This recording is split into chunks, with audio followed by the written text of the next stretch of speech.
Hey guys, welcome to Team Talk TV podcast, episode 73. I am filling in for Shahab as a regular. You all know me as Ibrahim. Coach, welcome back. Yes. How are you, sir? Good. Just had the kid's birthday last week, so you can see the balloons and that behind me. So yeah, we're back to regular scheduled programming. So. And we've also got Dan with us. Dan, how are you, bro? Yeah, man, I'm good, bro. Good, very, very good. It's good. And also joined this week by Scuff. How are you, G? Good, yeah. I think you're on mute. Scuff's mic on. Yeah, you can't hear me? I hear you now. Yeah. This guy's lit. Oh, I was about to say, hold on. Nah, it felt like you had mute on. You brought comedy already. Anyway, I mean, we were going to crack into the Burnley and Man United game, but I mean, obviously we all been hearing the news about this, Super League. So I think it's best to start there and get everyone's view on it and, break it down. For any viewers that don't know, the big six in England, plus the top three in Spain and a few clubs in Italy have been liaising to create a Super League of such. This would consist of a certain amount of teams that would play each other. It's a more financially backed competition where a lot more clubs will receive a lot more money. As I said, the big six are very much in favour. The Premier League and UEFA have put a statement out rejecting it, saying that, they are not for it. So guys, what's your views on the Super League? I mean, I'll give you mine after. But let's start with you, Coach. Super League. Yeah, I'm not really for it. I know there's two sides of it. In terms of, it'll be great for competition wise if United. I'm a United fan, so United would play Juve one week, Real Madrid the next week. I don't know, Chelsea the next week after. It'd be really exciting games based off that.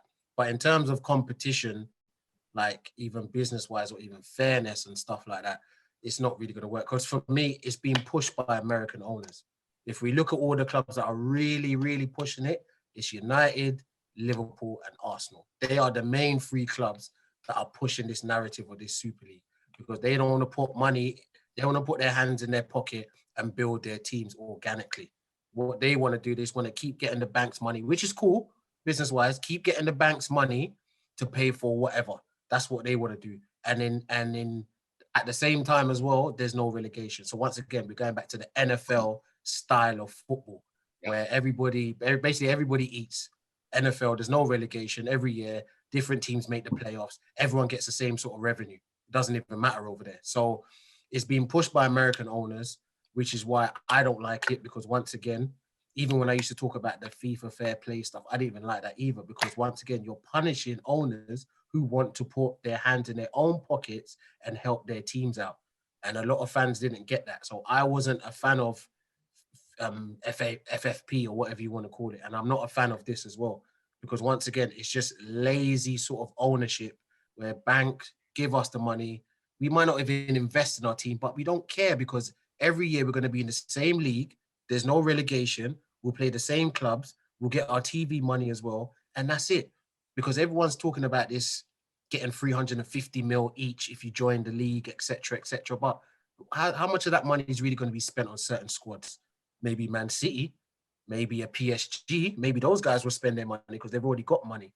But in terms of us other clubs, us clubs that are owned by American owners, and there's nothing against American owners, I'm just saying that's how they do their sports sort of teams in their country, and they're trying to bring that model over here. So I'm not for it at all. But if we look at the facts and you look at organisations like UEFA who are quite corrupt in my eyes and who are fleeting fans and clubs that have a lot of money that can be gained in the Champions League, are we not looking at the Super League as an incentive for clubs to make more money, which they can invest in players, clear debts, improve stadiums, improve training facilities, improve the youth? Are we ignoring that to focus on the fact that because we have UEFA and this Champions League and whatever we have, it's benefiting? Well, in terms of, I don't know. Like for me, that league is just a standstill. Like, what's the incentive for that league?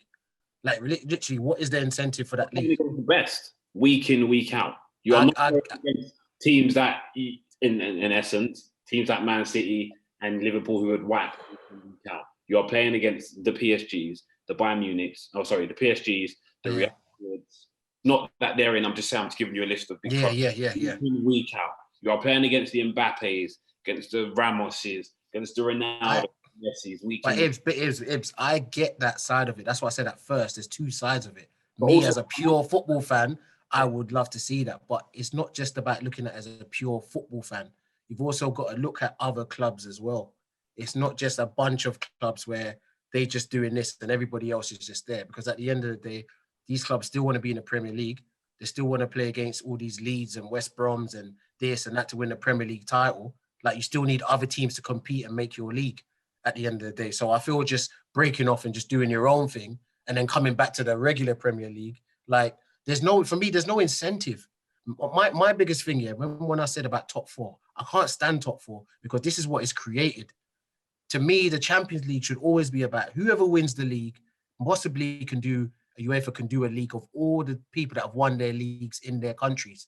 That is the Champions League for me.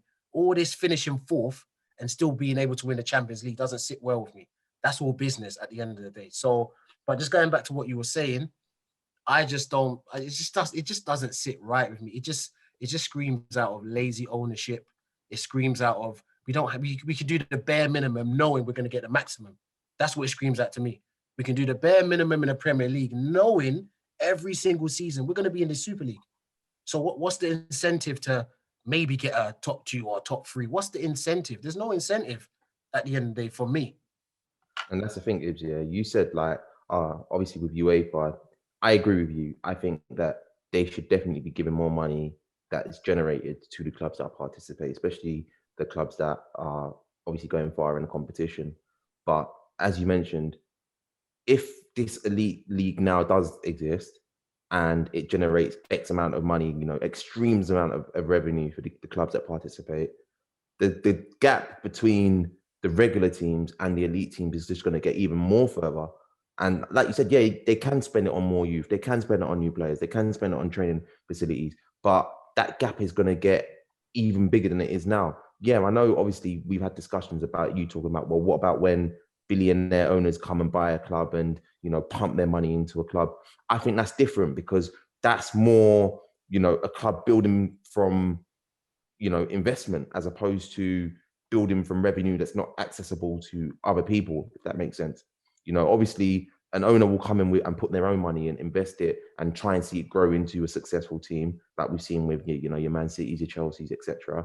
But if, like Coach says, if this elite group now is just getting regular income every season on season, what happens to the likes of the Leicesters who have been on a hustle, who've taken their investment money and built something this everyone's grown to admire? They've gone on to win a Premier League title. Do you get what I'm saying? We're not going to see things like that no more. So yeah, that's just kind of where I stand. I just think it's unfair, and it's just it's a way of power to just try and consolidate itself, in a sense that these powerful teams are just trying to be even more powerful. I'm not surprised it's American owners that are pushing the agenda at all. Okay, Scuff, I wanted to get your opinion before I lambasted mine, but what's your view on this? Especially as an Arsenal fan, what would you like? Arsenal are a club who are pushing, and they do have, as stated, American owners. What is your view on this? I just don't think it's fair on teams outside of Arsenal, because let's be real, for Arsenal to even be a part of this top club, whatever, on the basis of what? Because we ain't competing in our own league, number one. So it's clearly only about money. Because fair enough, if, like, I don't know, there was teams that were bigger. Like, you see how with Arsenal, we're the team that will be a part of this competition, but on the basis of what though? I just want to know, where is it coming from? If we was like the Premier League holders and whatever, they might have a case point, but it's just to compete, and we might end up being at the bottom of the top teams. So what? But you can't get relegated from that. So realistically, why are we in this? Do you understand? So I feel like you should be able to just keep it as it is now, and then going forward, maybe every year there might be an incentive of whoever wins your league, like George said, where the Champions League should just kind of be switched around in that basis. Does that make sense? So the top teams just always qualify for the Champions League and that's it. But anything outside of that, I just don't think it makes sense for us to be in it. And it takes away from the passion of what football is meant to be, because we watch it on the behalf of... Which is what exactly, I asked that question. What is this passion of football? Because the only reason I ask is because, you know, you got your traditionalists who are screaming, you lose the love of the game and you lose this and you lose that. But you're all vying to go into the Champions League, which is run by UEFA, which is massively corrupt. Now let's look at the fun. Yeah, but Ibs, you say corrupt, but what's not corrupt? What's not corrupt? No, I agree, and that would be as bad. But my thing here is that UEFA pay the Europa League winners 8.5 mil to win. Right? I don't know what the Champions League winning prize money is. So again, they're taking a big bit of that. When it comes to Champions League finals, which Chelsea may participate in, if there was a full venue, Chelsea fans get like 10k. 20 or 30k goes to UEFA delegates. So a lot of this is looked at where teams are just missing out on funding. They're missing out on, they're being fleeced by this organization we all love. And I'm looking at it from another side where my club could be playing against the best week in, week out, get funds, right? And I'm not complaining. I'm not. But Ibs. As a fan though, you're saying as a fan. Like I'm looking at it from a business sense. My club will clear any debt we have. If you're rumored to get 400 mil on participation, Arsenal Stadium there. Yeah, the owners, because okay, you said American owners, but like they're not passionate about the sport. They're about money. So when it's about money, it's not about anything else. So the question is, are you saying this from a business standpoint? Are you coming from a business standpoint as an owner, or are you saying this as a fan? If we're talking I'm looking at it as a fan. If I get to play all these teams week in, week out, I couldn't care less. But even on a business sense, that might give Arsenal money. I'm just saying. Yeah, cool. But doesn't mean that Arsenal are going to spend it. No, I know that. But it still gives Arsenal in a better position. You're in a better position. But we're in a better position. Because the owners, they might have the money. Doesn't mean they have to spend it because it's their account. So there's an option to do that. There's an option. But Ibs, this is what I'll come back to you with. If the Super League existed today as we speak, yeah, basically we wouldn't care about the West Ham result, wouldn't care about what Leicester are doing, wouldn't care about what Liverpool are doing, wouldn't care about United, whatever finishing second, wouldn't care about who's basically the league is actually done because everyone's already admitted Man City's won the league. So now we don't need to watch these games no more in the Premier League. We don't need to watch any of it. We don't need to watch the race to the top four, and we don't need to watch anything anymore. The Premier League is done. If the Super League existed right now, because you wouldn't care if your team finishes 9th or whatever it is. If you're part of that elite, you're already in this league next season anyway. So no one cares about the build up. But right now, as the Premier League sits right now today, we're looking at what's West Ham doing. We're looking at what Leicester's doing. We're looking at these smaller clubs that are trying to break into the top four. It's intriguing at the end of the day. But for me, those small clubs that are trying to break into the top four and stuff, to me, they're putting so much pressure on the supposed elite clubs who are maybe not performing to a certain level that they had hoped to perform to and whatnot. And then this Super League is a bailout. That's what it is. This Super League is a bailout for maybe poor recruitment in certain clubs, not having the right ambition, moving forward, like not putting your money where your mouth is, all that sort of stuff. It puts pressure under certain clubs. But this Super League bails out a lot of these clubs. Like you said, business-wise, it bails them out financially, and it bails them out in terms of, like, what's the word I'm looking for? Like your ambition. Okay, why do I need right now? There's some teams that are out of the title race by December. Why do I care about my fixtures from January to May? I'm already in the Super League, so I don't really care. Let me ask one more question, so don't sound this topic too long. If you're looking at this as a rival to the Champions League, are we not at a point now where the Champions League needs a revamp? Now you've cited, coach, that it should be the first club and that's it. My thing here is it should just be strictly the top two. That's it. Third and fourth should just go Europa League and that should be it. You can't call that the champion. That's to be my. No, I get that, but you can't call the Champions League when the top four go into it. But that's what I'm saying here. But I'm saying it should be revamped, and there should also be more money spread out. And that's the reason for this, because there's not a lot. And the revamp, they want to introduce a new Champions League format. where you have a Swiss system where all 36 teams will play 10 teams across the board. So that's even more games that they're introducing already. Yeah, I don't get that new thing that they're just complicating things with that. They're just complicating the whole Champions League setup for me. For me, I don't mind this is what I'm saying. I don't mind the Super League, but I think he's frozen. Yeah. So yeah. the Bundesliga, the Premier League, this league, that league, and guess what it will force other clubs to do. If you want to be in the elite league, you might want to have an elite ambition, and you might want to put your money where your mouth is to come first place, and that will make the league more competitive. But when we're just bailing out teams, finishing 14th, you don't understand, Ibs. You can finish 14th and be in the Super League. Yeah, this is my whole point. That's a bad narrative. This is Gary Neville highlighted it, bro. 3 of the top 6 teams that are mentioned to be in this Europa Super League are not even in the Champions League, bro.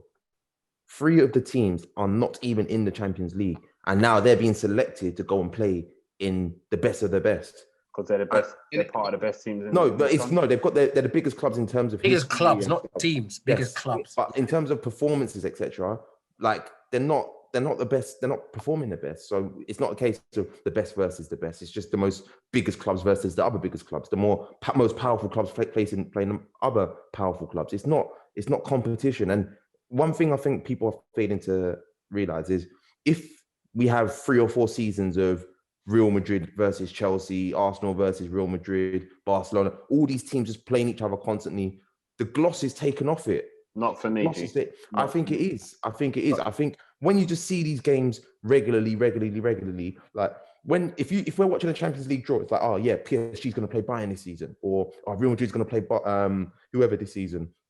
Like you look forward to the draw, and fair enough, the biggest games don't happen every Champions League, but when they do happen, it's like everyone looks forward to those matches. When you have a Super League now, it's week in, week out. Eventually, it's human nature. It'll get boring. It will get boring. It will get boring. 100%. It will get boring. Well, let me ask one question though. Yeah, just one. Go on. So you see how Arsenal? See how Arsenal were part of the selection. My question was it on the grounds of all 20 teams being asked, or was it? It's just because Arsenal. The biggest clubs. It's just the biggest clubs. The biggest followings, biggest Twitter followers, all that sort of stuff. So it takes away from what it's about. Then, if it was like all 20 teams being asked and everyone said yes and no, it would be different. You know what I mean? But the biggest clubs it's just the biggest clubs. Yeah. But I ain't for it then. Most powerful clubs. They should revamp it though. They should revamp it like you said, champions only. And then second. Let's see how it goes anyway. Let's see how it goes, and it'll be interesting. I'm sure there'll be a compromise down the line. But let's focus on today's games. There was a game at Old Trafford today, Man United against Burnley, 3-1 to United. Greenwood getting 2 and Edison Cavani. And I think it was Tarkowski for Burnley. Quick recap on that, Coach. Yeah. I'm sure you watched the game. What was your thoughts on the performance? The first half an hour put me to sleep. I'm not gonna say I fell asleep. I woke up again at the 50th minute or whatever it was. The first half was awful. Like it was literally boring. I know a lot of people in our group said, "Oh, Burnley deserve to be in the Championship because they play." No, everyone knows what Burnley does. They've been doing it since they arrived from the Championship. There's nothing different. United needed to step it up. That's what it was. They needed to step it up, which they did more in the second half. Obviously releasing Fred and not having 2 holding players and maybe putting Pogba in the middle. Just releasing it. We lost a bit of control in the game when that does happen, but that's the risk you take at the end there. And you should be able to take that risk against a club like Burnley. Anyway, so second half was better than the first, but yeah, we just got the 3 points. We're just ticking along. That's what we're doing. Our biggest thing is the Europa. Like we've more than shored up a Champions League place for next season anyway. Whether it's second or not, I don't know, but we've more than shored up Champions League. And if we look at, United, come off the back of a big win on Thursday as well. So now you've got the semi-final of the Europa League, where you'll be playing Roma, who went through against Ajax. Would you let's say, are you more looking forward to now a strong finish from Manchester United? And do you feel like they can go on and win the Europa League? Right now, getting Ole's trophy. Right now, the result that happened yesterday, I said it in the group, Ole's 9 o'clock. It's as simple as that. Ole's 9 o'clock. Because I see the manager come in, 6 months, got his team to a final. As simple as that. I've seen Arteta come in, get his team to a final, won a trophy. Certain guys are on the clock now. You're coming up to your third season or whatever it is, it's on the clock. I said it yesterday. Once Chelsea went through and Tuchel in 6 months is getting his team over the hurdle in the semi-final against a big... He ain't been there for 6 months, bro. You know what I'm saying? When I say 6 months, I look at the you know what I'm saying. The last year, 4 months, whatever it is, 4 months. Less than that, yeah. Okay, you know what I'm saying, Dan. Like, Dan, what do you want? What do you want, Dan? It's 3 months. 3 months. Respect my No, guy. it's been 4 months because he came there in January, no? Bro, he's been in charge for 81 days. Yeah. When did he come? February? Yeah, bro. Okay, cool. 3 months, yeah? So, in his first stint, he's got his team over the hurdle straight away into a final, beat a big club. And whatnot. And Ollie hasn't done that, and he's been there for how long? So for me, Ollie is now on the clock. When you say on the clock, how long are you giving him? On the clock in terms of he doesn't win a trophy, well, that just speeds up that clock even more. And in the summer, if you don't go and bang, bang, bang, these are the first team players that we need. We've solved all our issues that we need to solve in our first 11, not squad players. No more Donny van der Beeks. I don't want to see none of them signings no more. I need to see the Sanchos. I need to see the Haalands. I need to see first team players. If he's not doing that after the summer, for me, I'm just waiting to see him get sacked. Okay, my question there to you on Ollie is: are United within the capabilities of financially sanctioning the Haalands, Sanchos, etc.? Yeah, because 100%. for me, you have owners who do want to dip in their pockets, but I just don't see United going out and strengthening on 2 big players like that. And thus, well then, if that's the case, when everyone can see the issues of our team, our issues are not a squad. The issues is the first 11. So if I can see that, you guys can see that, Ollie can see that, cool. Now Ollie and all these guys, Darren Fletcher's and all, we love the club. We love United. We've been part of the furniture. Okay, so now you're in the hot seat now. You say you love United, so let's see if you put United above your job. That's what I want to see now. So if we don't get the players that we're supposed to get, which we know we can get, now it's not all about loving United, is it? Because we're not going out there with the intention of trying to catch up to City. Because guess what? City are not going to sit down after they win this league. They're not going to sit down and just stay packed. They're going to go in and reinvest again. So if they're going to reinvest, that's going to put more pressure on us. So we've got no excuse. Plus, the season before, he's finished third. Everyone's screaming about this top 4 thing. This season, it looks like he's going to finish second. Everyone's screaming about the top 4 thing. I've always said top 4 is about money. So if he's got third last season, money. If he got second this season, money. Where is that money being spent? This is what I want to see now. Everyone's talking about this top 4. Where is that money that we're getting for top 4 being spent? It should be spent on the squad this summer. And if it's not, if he gets Europa, he's caught life. If he gets Europa, he's got another season to bed in what he wants to do, because that's the trophy in the bag. If he doesn't get Europa, he needs to have a massive summer where we as fans come in August and say, you know what, we should win the league. We should have that confidence Dan had at the beginning of the season about Chelsea. We should win the league. That's the confidence we should have if he doesn't win a trophy. Okay, last question here on that. 8 points behind City. I believe. I'm just asking a question. Asking a question. Can United do it? Mathematically, yes, we can. Okay, I'll be very surprised. Take out the maths. Take out the maths. It's been done before, but I just don't see City. City are not weak mentally. That's what I feel. I don't think City are weak mentally. I think City knows that, listen, we're at the final hurdle. Plus, they're out of the FA Cup now. No KDB, though. Huh? No KDB, though. Yeah, but come on, man. They've been taking Sterling out and still being the same. KDB has been injured before he got injured again, and they've been doing the same. So that's why you have a big squad at the end of the day. So I don't expect City they might drop a couple points here, but I don't expect us to go through the rest of the season winning every single game, which we have to do. Okay. We have to win every single game from now to the end of the season. I don't see that happening. One question for you, Dan and you, Scarf. Can United do it? Simple answer, yes or no? No. Okay, perfect. You mentioned a player coach in that United team who has come under quite a lot of criticism since he moved to United. Yep. Go by the name of Paul Pogba, and he had a great interview this week where he spoke about his previous manager, Jose Mourinho. I'm sure, everyone here has read statements and read the interview. I wanted to gather all three of your thoughts on that interview. And even then, ask you who you sided or who you're siding with. You know what? When I saw this on the topics here, I was like, I'm going to sit back and enjoy this because I ain't watched the interview yet. Okay. I haven't watched the interview yet. So I want to hear from a United fan's perspective. Scuff, I'm assuming you've seen it as well. No, I actually haven't. I've seen the highlight. But, yeah. Okay. So I can give you mine. I can give you. Thank you very much. It'll be good to get your insights, both of you. Yeah, I'll take the floor for this one. Oh, you want to go first? You can go first. Come. Yeah. So, Pogba's talking about this trophy stuff, blah blah blah, with Jose. Okay, so, the last trophy you won was the Europa Cup in 2017. Who's the manager? Jose. Okay. Ole's been in 4 semi-finals since he's been in charge. Has he been to any finals? Has Pogba been part of the squad? Yeah, he's been there. Yeah. Okay, cool. That's another one. Our biggest games this season: Leicester FA Cup. What do we have here? What have I got written down? Because I've got my notes. Leipzig.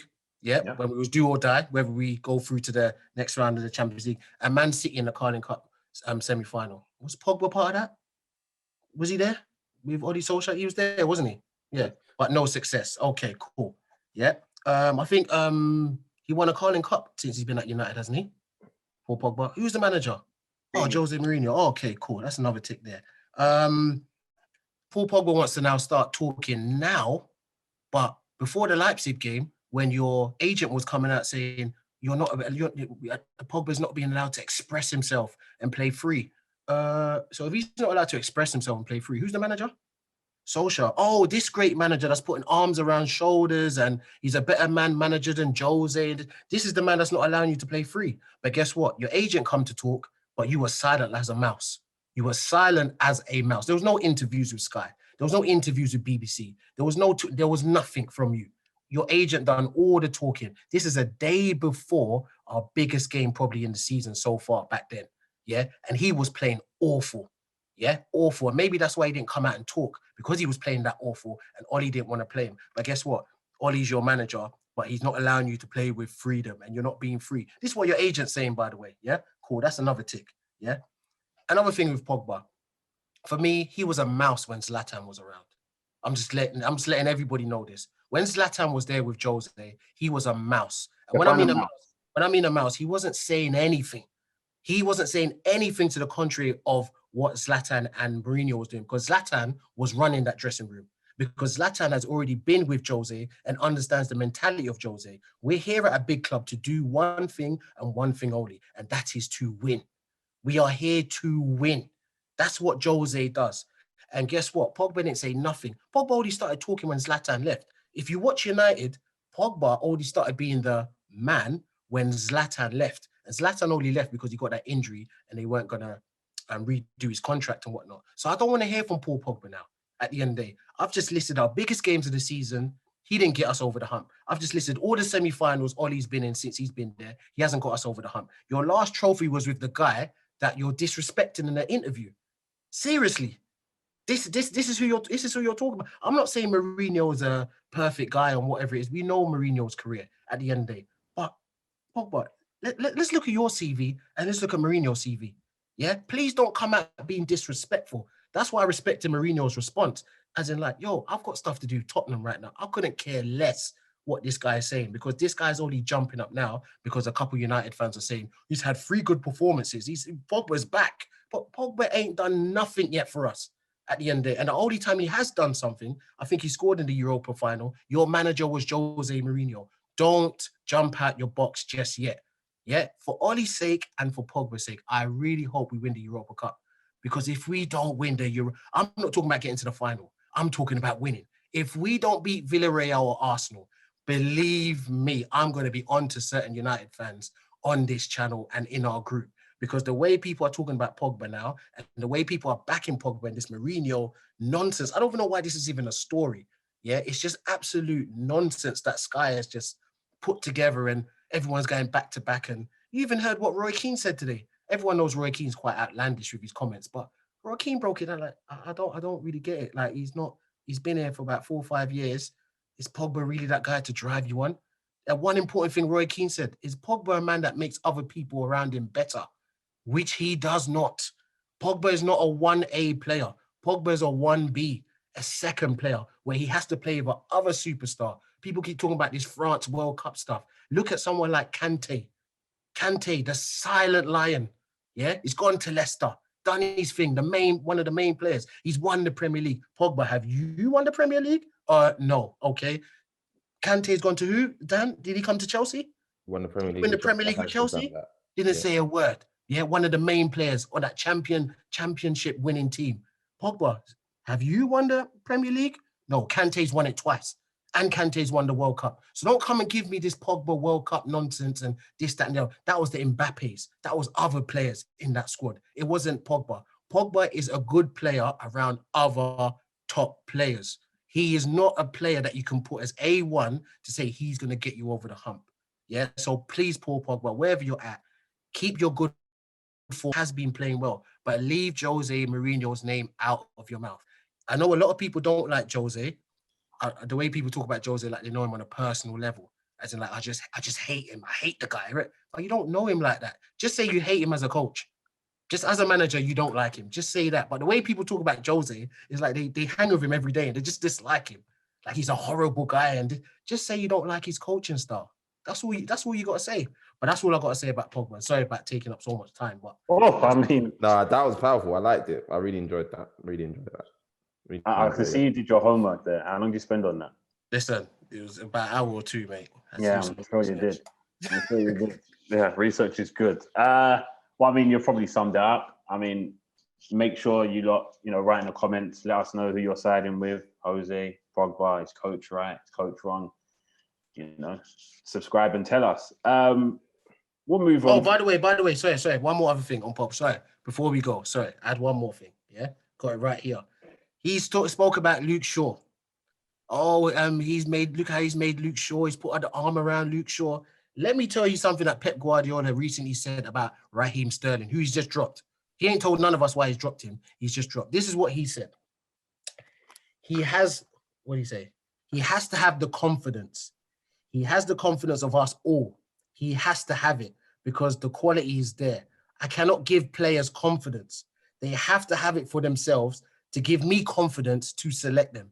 You hear that? That was from Pep Guardiola, yeah? But when Jose's saying that about people like Luke Shaw, that you need to step up. You're at a big club. You need to step up. Not me putting my arm around you. You, as a professional player at Man United, need to step up. This is what Pep Guardiola is telling Raheem Sterling. But there's not no hoopla in there. So for me, Pogba, please, once again, sorry, Ibs, to cut you. I just had to put that last point in there. Okay. Like I just have to agree with George, man. I said it the other week when I was arguing with Shahab, and I think that Jose, with this particular, this squad that Oli has, I believe is better than the squad that Jose had. And I think that Jose is a manager like, look, this is what it takes to be a winner. You either do it or you don't do it. Yeah. But I think Oli is the it's okay manager. You get me? It's like, and like, even the interview that summed it up for me was the post-match against Leipzig when he goes, the players can't sit down and feel sorry for themselves. So, they have to take a week off and feel sorry for themselves. I mean, come on. What? Who is this guy, man? Who is this guy? Ibs, take it away, man. Yeah, no worries. We'll move on. We'll go to the other Super Sunday game. I don't want to call it Super Sunday because this game was just an absolute abysmal 90 minutes or 97 minutes of football. It was at the Emirates. It was Arsenal 1, Fulham 1.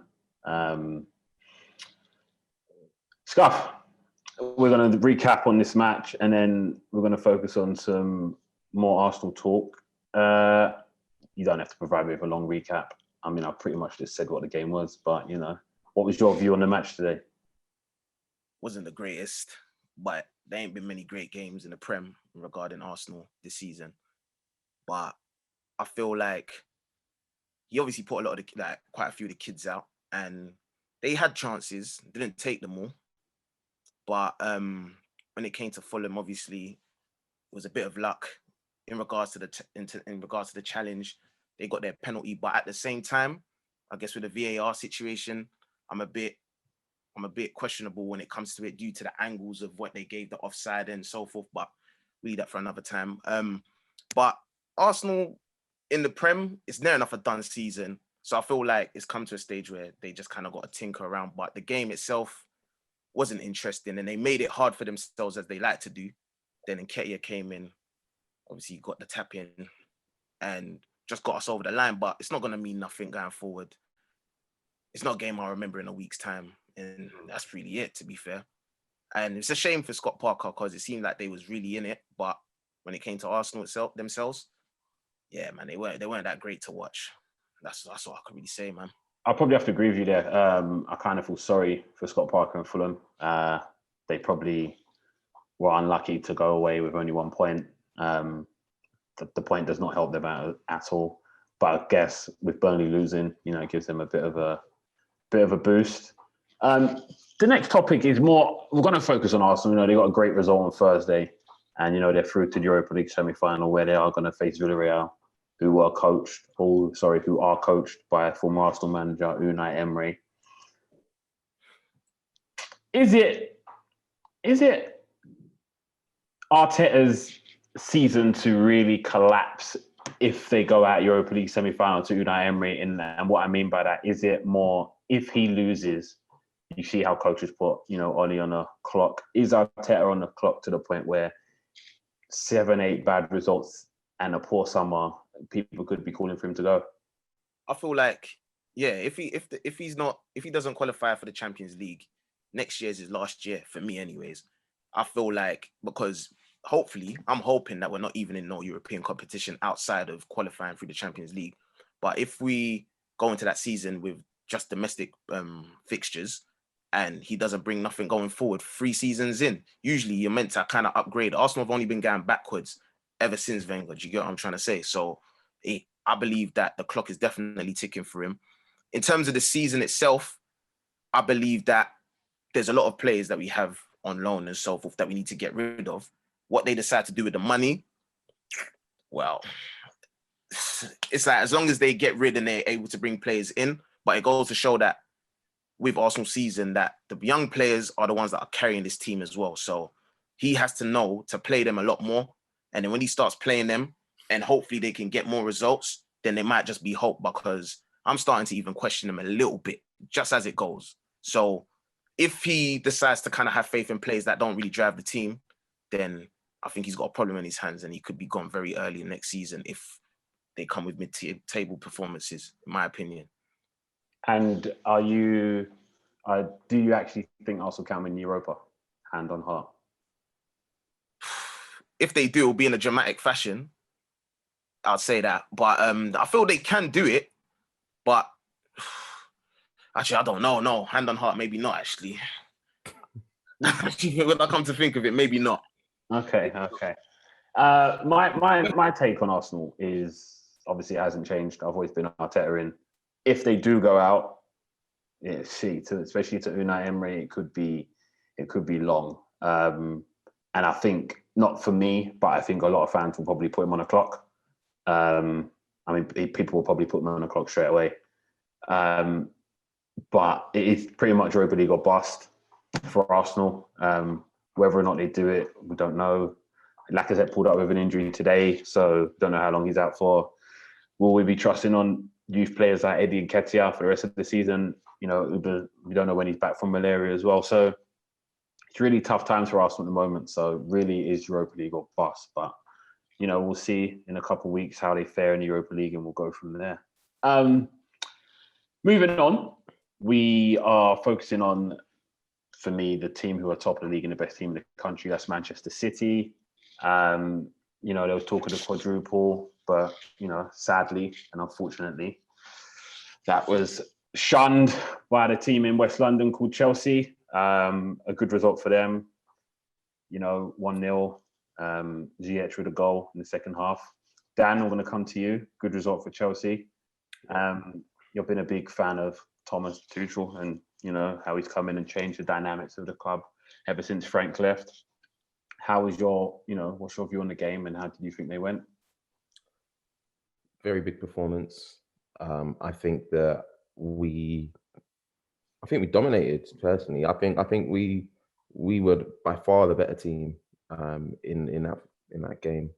And to be fair, when I heard the final whistle, I'm happy with the result, obviously, but I was sad. I was sad in a sense. The reason being is because, like Coach so rightly said, at the start of the season, I had high hopes for Chelsea this season because I knew our squad is good enough to compete with Man City's this season. It is, and Lampard really didn't take the chance.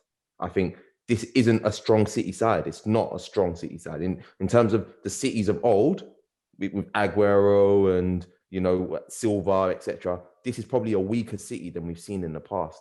Fair enough, they're flying in the Premier League because a lot of other teams aren't performing to a high standard, like I said like a few weeks back. And I genuinely think Chelsea could have won the league this year.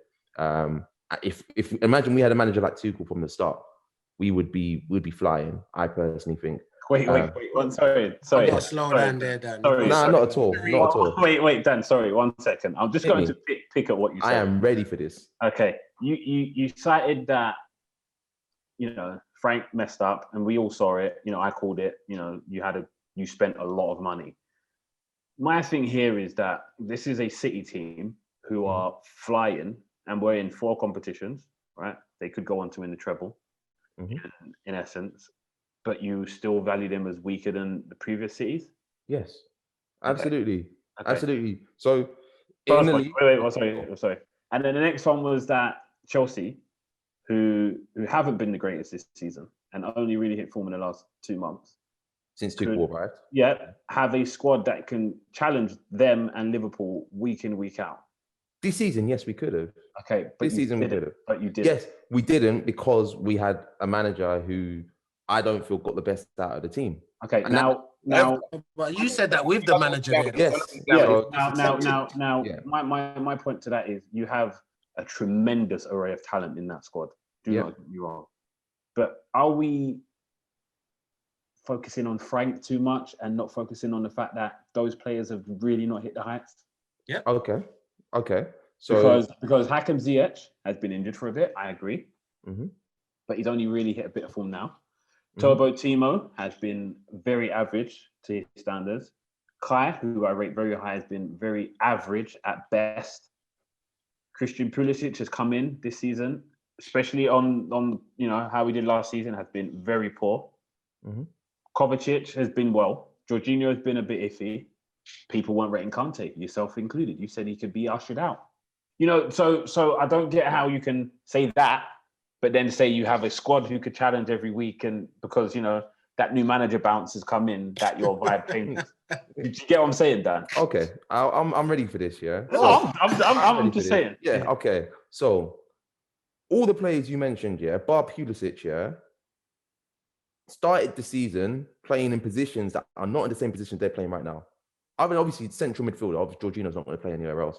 But you've got Ziyech now, obviously, coming from the wing, playing more centrally as a inside forward in half spaces, being able to create from the center of the pitch as opposed to having to be out wide.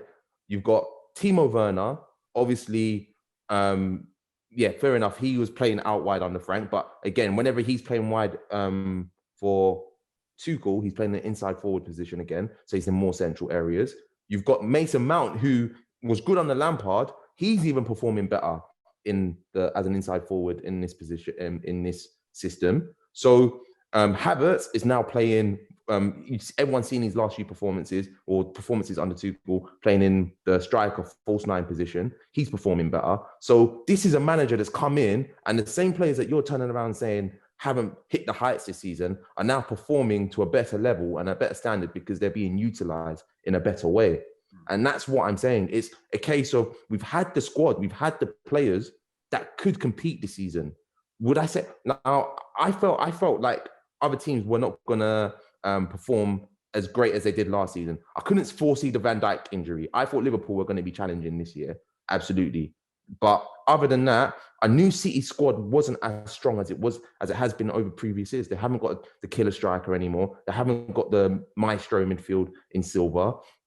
So all of these factors, this was the year to take advantage of that. This is City's worst start to a league season. And yet they're still flying because everyone else is just dropping points. So I stand by what I say when I said that I feel like this particular season we had a squad that was good enough to compete. And that's proven by the fact that since Tuchel's come in, the guy has kept how many clean sheets? Yeah, I mean, we played 18, 19 games, 14 clean sheets. Like and this is a manager who's come in and got the best out of the team. The team that was good enough already from the start. We've always been good enough. Always been good enough. We're still in the Champions League. You're talking about Man City. They scraped it past Dortmund. They've now got PSG side. Let's see how they get on against PSG. They came up against a strong City side yesterday. They fell at the hurdle. Okay. So that's my opinion. I definitely think that if Tuchel was there at the start of the season, we'd see a completely different season. I think Chelsea would have won the league, but that's a hypothetical. There's no point even looking into that. I'm looking at how we finish now, where we're in a semi-final against Real Madrid. I think that's going to be a very big game. I'm still backing Tuchel to win 2 trophies, FA Cup and Champions League. Might be ambitious, but let's go. By the way, Dan, you're cool with because I know everyone likes to harp on about this, and I keep telling people that sometimes it's a balance, but you're cool with the style of play, yeah? Yes. But you lot are boring. You lot are boring, by the way. We are not boring. We are not boring. You're boring. Chelsea are boring. Let me tell you Yesterday's semi-final was a dreadful semi-final. I'll tell you something now, yeah. Wrap up. It was a tactical battle. That was a tactical battle between 2 managers who have an advanced level of tactical knowledge, in my opinion. Yeah. Now, you say we're boring. From the first game against Wolves, these men will tell you in the group, I wrote that this is the most dominant I've seen Chelsea perform since Conte, in the sense that we were dominating, controlling the game. And that's what you're talking about Chelsea overall. Yes, I'm talking about Chelsea. Come on, Chelsea. Man. You got to go. You got all back to back to. No one was as dominant as Jose's Chelsea teams. I'm saying since Conte. I'm not saying since Conte. We haven't controlled games. When I see Lampard going up against sides, like even when we go 1-0 up, we don't look in control. But under Tuchel, we look assured. Everyone knows what they're doing. Everyone knows their job. We look in control, and that's what I like to see. That's the reason why I enjoy the performances. But okay, no, which is fair enough. Let's go on, Scott. Hurry up. So you see, with like when Lampard was obviously the manager, because you said that it was going to compete for the Prem or whatever. Is it a thing of you stood by that? And then now it's a thing of, because you're saying now, what's his name? Is it Tuchel? Now that Tuchel's about, and you feel like if he was there before, but when Lampard was there, you felt like it was going to win the trophy. Indeed. And I said it at the start of the season. It's not because I think Lampard's a super manager. I felt that our squad was good enough. If you look at what Lampard achieved that's why you can't take away from what Lampard achieved, because with a weaker squad last season, he done very well. He done very well to finish in the top 4. So for me, it was like, okay, I'm going to give you the benefit of the doubt. You achieved what you achieved with a weaker squad. You've now got this super squad. You've got a really, really good squad. Probably top 3 in the league. I'm backing you to take this squad and win the league. And unfortunately, he showed quite early on that he just didn't have the tactical know-how to win the games that are needed to be a league champion. So it's what it is. Let's move on. I just wanted to quickly wrap that up and saying that, the quadruple talk for City has faded. Whether or not they can do the treble is another thing. Treble is on. Treble and quadruple is done now. There's no treble. There's no FA Cup. That's not counting as a treble. Our treble was a treble. Okay, we get that, but it's still 3 trophies. Let's relax. Okay. I'm quickly going to move on to a topic that is about a kid who was playing for Dortmund this week in Jude Bellingham, and his performance in midweek was, brilliant. People were calling that, they've never seen a 17-year-old play like this. Are there more 17-year-olds like this in lower league clubs that are not being scouted? Scuff, I'm sure you watched the game. What is your view on this kid? And do you feel there are more kids like this in a lower league teams who are probably not being spotted because of, different factors? 100%. Like, my thing is, when it comes to the lower leagues, I believe that the scouting system, it's about them having faith in their younger players, in all honesty, because if I'm being real, Bellingham is obviously 17 years old and he's doing his thing, but it's but after the fact that he's at Dortmund and he's doing well, people are saying what they're saying. Before then, not many people were talking about him from what I was aware of. Do you understand? So now that he's come through and he's doing his thing, it's good to see. I like to see young players because they are the ones that build your teams, right? But or at least build your team value. But when it comes to like the lower leagues, a lot of their football isn't it's not designed to be beautiful football. Does that make sense? It's like it's very substandard and egg and bacon, if that's what you want to call it. So when it comes to him, he was given the chance, he's taken it and he's ran with it. Example, like even Saka in the Prem, youth player, he's good, but he was given the bat and he's ran with it. As long as you're focused and you're determined and you've got work rate, young players will give you nothing less than work rate. Do you get what I'm saying? So in the lower leagues, I believe that they kind of need to look into more younger players and at least have more faith in them, at least try them out. And then you never know what you might get, because a lot of the players that are at the top level now or at their best, they didn't start off at the top teams or the top youth teams. You understand? They've been scouted, they got brought in. It was a slower process, but they took a gamble with Bellingham. So I feel like he's good, but I feel like there's a lot of them that are in other leagues or in League One, League Two. Dele Alli was an example. I don't know if he got too big for his boots or whatever it is, but he was playing at MK Dons at, what's the name, was it at 17, 18 or whatever it was given the chance, came into the Premier and done it. So I feel like there's a lot of them around, but people just need to, or the teams need to have faith in their players more to hopefully get them through to the next level. And Dan and Coach, you are, in and around stuff like that, and see kids who are very young, but maybe not being given their chances and stuff sometimes. And are you agreeing with Scuff there in regards to the fact that, more clubs in the lower leagues or even Championship should be giving youth players more of a chance than maybe going out and spending money? No, go on, Dan. Okay. Yes and no to what Scuff was saying. Yes, in the sense that, I do agree that more clubs should trust younger players and give more younger players opportunities, because there are gems out there, and unless a gem is given a chance to shine, they're never going to shine. A good example is Arsenal at the moment. I feel like Arteta knows the league campaign is pretty much done out here. There are youth players that should be given opportunities to essentially provide these players with a chance to become a base for you guys to build a team on next season. You get guys like Miguel Aziz, guys like Kiddo Hart-Taylor. Like those are youngsters that I've seen at an Arsenal youth level that are performing well, that could be given a chance in the first team, and if they shine, adds value to the team. But the only thing I say I don't disagree is I think with Jude Bellingham in particular, like this is a guy who was called to play in the first team at 16. Like you don't do that unless you have something about you. You get it? And I feel like him as a player, I'm not going to turn around and say, I knew he's going to be world class, but he's obviously done enough to get himself into the Birmingham first team at that age, and done enough to attract the attentions of Chelsea, Man United, who were all linked with him. A lot of big clubs were linked with him. And, Dortmund have done well to win his signature. They've thrown him in the deep end in terms of throwing him into the first team, and he's taken his opportunity. So I think that Jude himself is, it's not a case of, he's a dime a dozen. He's definitely a talent that, is probably performing or living up to the masses of potential that he has. So, with Bellingham, he made the right decision, obviously going to Dortmund, because I think those German clubs, when they get these English talents or these young talents, they break down their presentation to them, from what I know, in terms of how much minutes and percentage of games they'll be playing. So from the off, what you're going to be playing at the likes of Dortmund and stuff like that.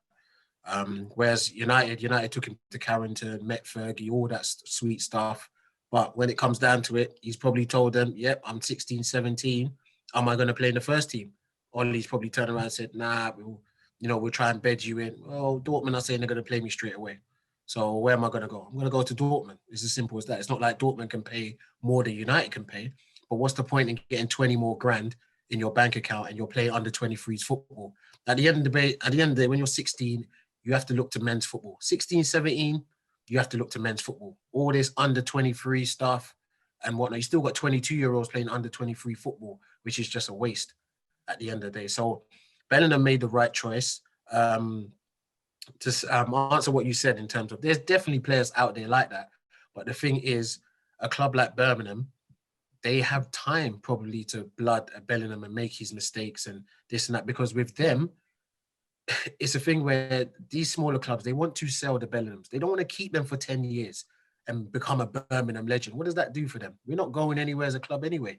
But if we can get 25, 30 million for you and then maybe reinvest 3-4 million back into our academy, we might get another Bellingham again and flip another 20 plus million. So that's how they look at it as business in terms of clubs like Birmingham. Now, I've sat down with people at Birmingham before and whatnot, and I can see why Bellingham is how he is in terms of the way he is as a human being, how mature he is for his age. They work on a lot of that at that academy, from what I know. They work on a lot of the, if you are of that level, you're going to have high character. That's what you're going to have. They take the high character big, big, big. And the reason why I know that is because I personally took a player over there, talented as whatever, but the character wasn't measuring up to what they wanted. And it wasn't worth the risk on that side for them to take. So I know how they deal with their players over there. So the character that Bellingham's got, a lot of people look at him like, 17, are you sure? I think even Pep said that when they played, are you sure he's 17 and whatnot? But he's very, very mature. And for me, he's got to be going to the Euros. It's as simple as that. Forget the under 21s and all that. So he's playing in big Bundesliga. He's playing Champions League quarterfinals and whatnot. He needs to be on that plane. And that's as simple as that. It's not like England have an array of central midfielders anyway, for me. But Bellingham, I like the way he plays. Like Dan said, there's a reason why all these clubs are after him. There's a reason why Solskjaer went and got Fergie to speak to his parents and this, that, and the other. And Dortmund will just do what they're probably going to do. Sancho, what they've done with Dembele, what they've done with Aubameyang, what they've done with Lewandowski. They're just going to just flip their money. They'll probably get 70, 80 million for him in the next 2 years. He'll probably return to the Premier League. And that's it. But there are players out there. There are players out there in the lower leagues. But the thing about Ibs in the lower leagues, this is the problem that they have some of the clubs. We ain't got time to be risking a 16, 17-year-old in our first team if we have a chance of getting relegated. I'd rather play the experienced 30-year-old who can get his head on the ball, flick it on to the next striker who gets us 3 points, a dirty 1-0 victory, and we stay in the league. We haven't got time to be experimenting with a 16, 17-year-old who doesn't know how to play that long ball down the line, flick it on, the ball's half the time it's in the air, this, that, and the other. We haven't got time for that because we get relegated and the manager gets sacked. So that's why a lot of these players, sometimes they don't get the time to come in, make their mistakes, this, that, and the other. Because by the time you've made your mistakes, who's going to get sacked? The man that chose you to come into that first team. So am I really going to risk my job for that? But Bellingham probably just came up in Birmingham at a very, very good time where he was that good. Like they knew probably from about 14 that this kid has been scouted by a lot of clubs. So in 3 years, we can flip that and get 20 plus million for him. And that's why he went straight into the first team at 16. I'm a big fan of his. I think he's done very well. And I'm also a fan that the fact that he went abroad. I think more English need to go abroad. I'm a big champion for young kids going abroad to learn the culture, new language, different type of football. I think more should move abroad. And I'm not sure why they don't, but I guess that's another day and another topic. Put it in the comments, guys. You know, do you agree with Coach Scarf and Dan? Does Jude get on the plane as well? Let us know in the comment section. Dan, Scarf, quick one. Does he get on the plane for you to England? Easily. Yeah, but hopefully he starts though. What would you? Yeah, he has to start. I think he has to start. I mean, he has to start. As I'm saying, Declan Rice is playing for West Ham. Well, fair enough, he's a good player. But, you know, Bellingham's playing for Dortmund. Okay. Two different standards, man. Cool. So we'll move on. We're going to move on to start, sub, and sell. And this week, it is a good one. So, Coach, you may need your pen and paper. Scuff, you may need to, you know, use your do-rag or whatever's on your head to use it. Dan, you too, boy. This one's tough. So, start, sub, and sell is Xavi, Clarence Seedorf, and Patrick Vieira. Yes, exactly. Who wants to go first? Because I can see coaches already thinking. Dan, you could Go first. I'll go first. Yeah. Okay, go on in, Dan. I know who I'm selling. That's 100%. Yeah, I'm gonna start Patrick Vieira. Sub Xavi, Salcedo. What? Oh my! This is what I'm. Oh my! Listen, I know, my Salcedo. I just can't take. I these- get it. Oh, I get it, bro. What do you get? What do you get, Dad? What do you get? What do you get? Seedorf is a commanding midfielder, but what for me, in fact. No, you can't be at it. No. To be fair,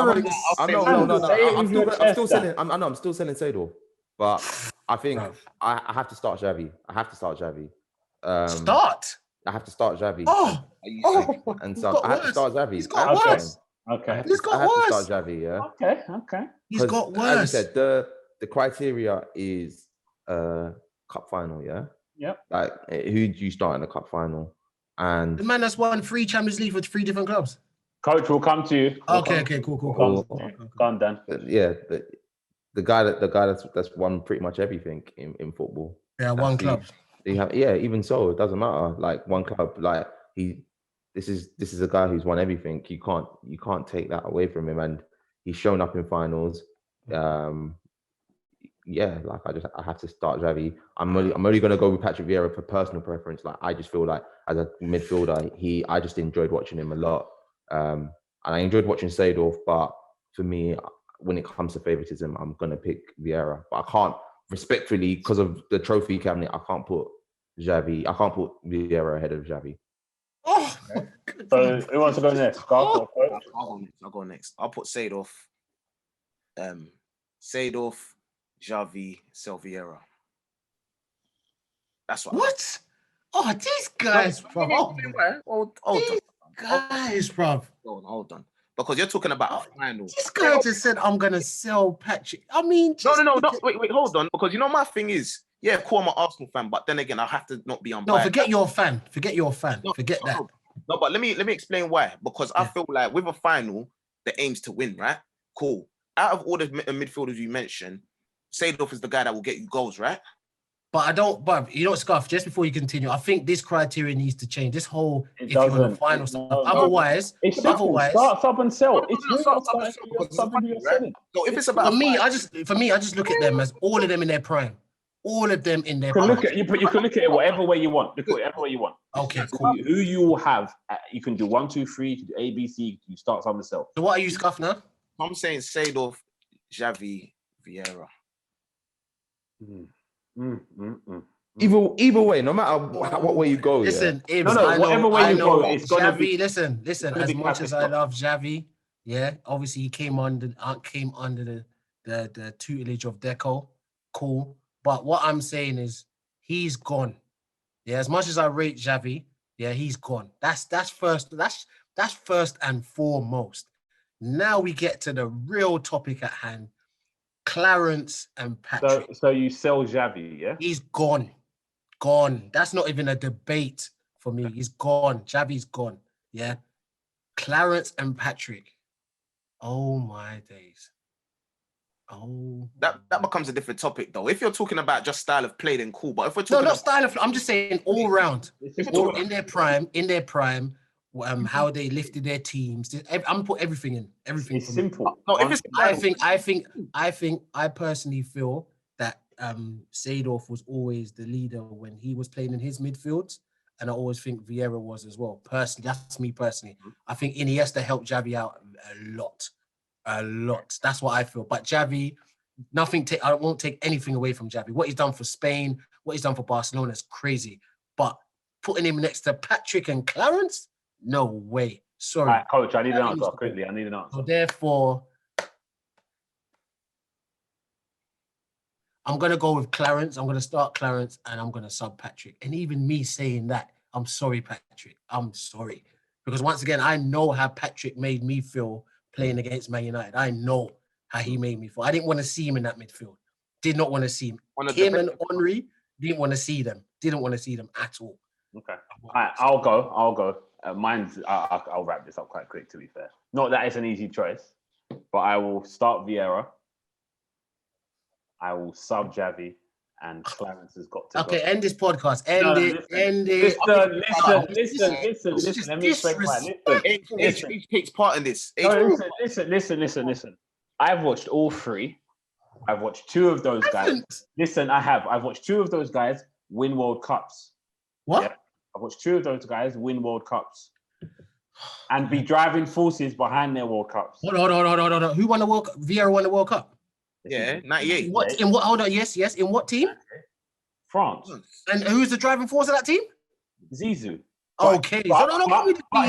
Him and Petit held down that midfield. Okay, him and Petit. But wait. Now we look at Spain.